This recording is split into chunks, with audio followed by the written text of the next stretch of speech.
Over the years of pursuing my passion, I've been through quite a number of challenges. A lack of confidence, not knowing how to get my first clients, experiencing the lows of creativity. But my biggest challenge of all came from an unexpected source: distractions. The constant bombardments of notifications, social media updates, and video games would often leave me feeling drained and empty at the end of the day. And no matter how hard I try, I just can't seem to focus on my work for long periods of time.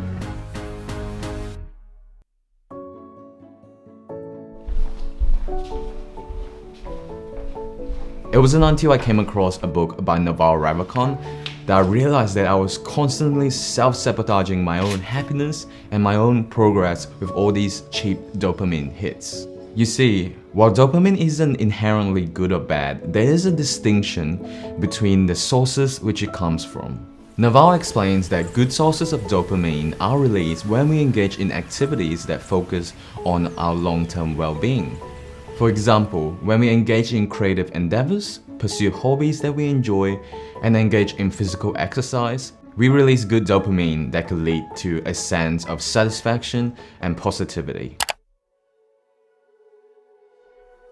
On the other hand, there are your dopamine sources that are considered bad. Things like excessive social media consumption, video games, and junk food are such examples. These sources provide instant gratification and are focused on your short-term well-being. When we consume bad dopamine, we feel a temporary sense of ecstasy. But this would often lead to negative consequences such as decreased productivity and general satisfaction in life. And for some, it could even lead to dependency. And the more I researched about it, the more I realized how much society relies on these bad dopamine sources and even encourage them. With the creation of short-form content such as TikTok and Reels, our dopamine hits becomes quicker and quicker. Social media, they've massaged all the mechanisms to addict you, like a Skinner pigeon or a rat who's just going to click, click, click, click, click, can't put the phone down. You have entire large factories of people that are working to addict you to these things, and you stand alone. So the modern struggle as an individual is learning how to resist these things in the first place, drawing your own boundaries, and there's no one there to help you. Fortunately, there's a simple action step that could get us out of this cycle of calamity and despair. Naval encourages us to replace our bad dopamine sources with those that produce good dopamine. I've significantly reduced my time scrolling through social media, instead choosing to leave my phone out of the study room when I'm working and out of the bedroom before I go to bed. I've also replaced my video games addiction with healthier activities such as going on walks, exercising, and swimming. But perhaps the most impactful and biggest change in my dopamine consumption is reading.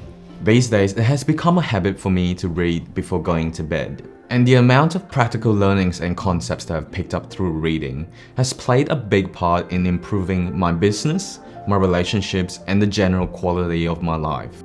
I would still say that there are still days where I will slip back into my old habits. But that's completely fine, because I've realized that completely giving up social media and giving up video games isn't necessarily part of the solution. It's about developing a lifestyle that could sustain these new habits that are built over time. This means finding a balance and understanding that occasionally rewarding yourself with cheap dopamine hits is okay.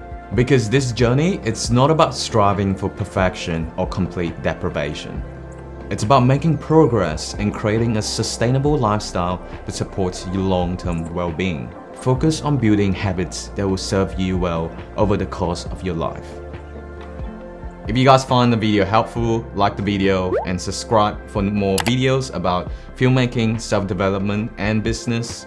We also have an email newsletter that we put out weekly, where we talk about our journey that turned us from beginner filmmakers to having a well-run production company. Anyways, you guys have a good day. See ya.